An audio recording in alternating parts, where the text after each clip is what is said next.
पितृपक्ष में तर्पण, श्राद्ध और पिंडदान करने से पितृदोष की शांति होता है। पितृदोष निवारण से परिवार में वंश वृद्धि, सुख समृद्धि और मांगलिक उत्सव संभव।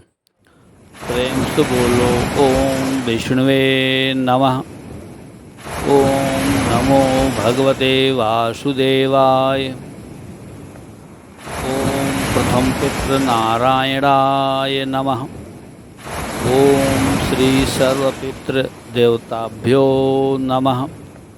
ओम श्री मातृदेव्यै नमः। ओम पितृदेवाय नमः।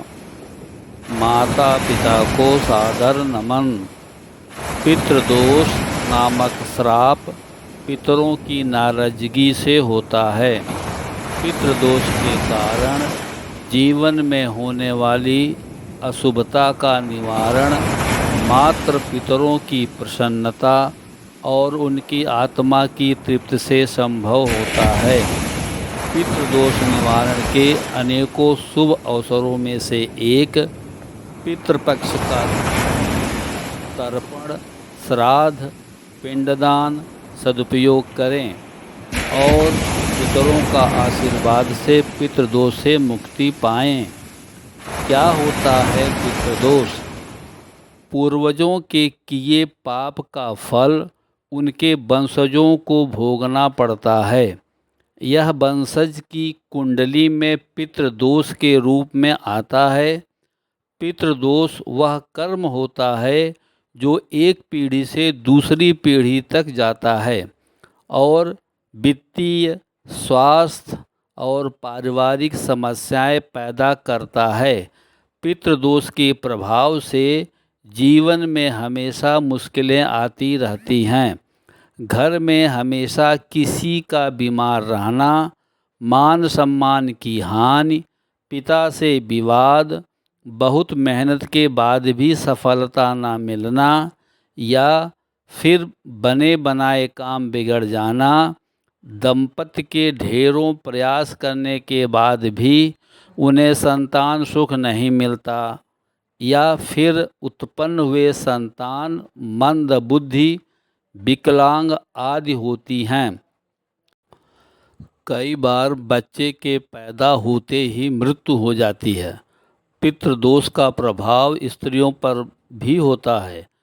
इस मात्र ऋण से कर्ज में दब जाते हैं और ऐसे में घर की शांति भंग हो जाती है। इन संकेतों से पता चलता है कि घर में पितृदोष लगा है। ज्योतिष शास्त्र में पितृदोष एक श्राप माना जाता है।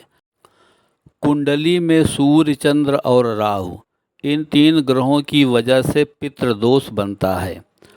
कुंडली में सूर्य और चंद्र ग्रह कमजोर, पीड़ित, राहु, केतु, शनि, मंगल जैसे पापी ग्रहों की दृष्टि, युति अर्थात इन खगोलीय पिंडों का एक ही घर में स्थित होते हैं तो इसे पैतृक कष्टों का एक मजबूत संकेतक माना जाता है।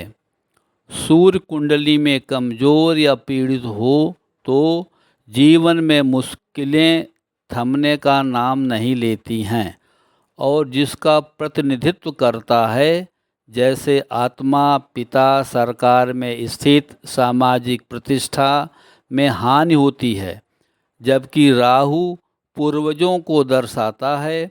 पितृदोष शब्द का अर्थ पूर्वजों के नकारात्मक कर्म, ऋण या किसी पूर्वज द्वारा अपने माता पिता के खिलाफ किए गए किसी भी गलत काम से है, जो उनके वंशजों के जीवन में बाधाएं और परेशानियां लाता है। यह तब भी होता है जब हमारे पूर्वज अपर्याप्त अनुष्ठानों, अनादर या अधूरी इच्छाओं जैसे कुछ कारणों से नाखुश होते हैं। और चंद्रमा माता, मन और भावनाओं का कारक ग्रह तथा जल तत्व का प्रतिनिधित्व करता है। कुंडली में चंद्रमा के कमज़ोर होने से मातृ पक्ष में समस्याएं होने लगती हैं।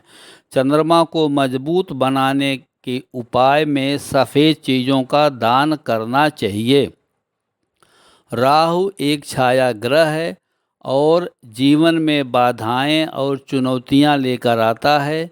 अगर किस कुंडली में राहु 9वें स्थान पर स्थित हो तो यह पितृदोष बनाता है।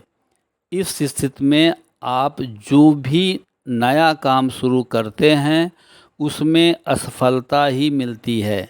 राहु की वजह से कोई भी काम पूरा करने में समस्या आती है, बने बनाए काम भी बिगड़ जाते हैं।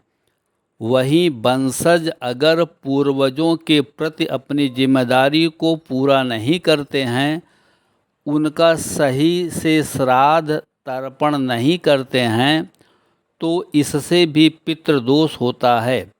ऐसे में पूर्वजों का विधि पूर्वक तर्पण करने से पितृदोष से मुक्ति मिलती है। कृष्ण अमावस्या तक 16 दिनों की अवधि को श्राद्ध पक्ष या पितृपक्ष और महालय के नाम से जाना जाता है।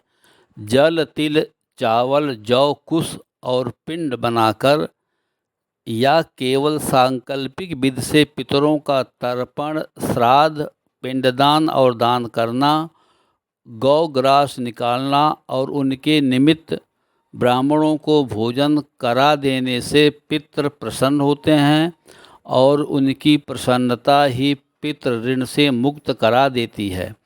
पितरों के प्रति श्रद्धा व्यक्त करने का अनुष्ठान श्राद्ध और तर्पण श्रद्धा पूर्वक मनन मंत्र के साथ अक्षत, जौ और काले तिल से मिला हुआ जल अर्पण है। पितृपक्ष में पितृ धरती पर आते हैं और परिवार के लोगों पर ध्यान देते हैं और उन्हें आशीर्वाद देकर उनकी समस्या दूर करते हैं। इसलिए इस दौरान अपने पितरों की याद में दान धर्म का पालन करना चाहिए।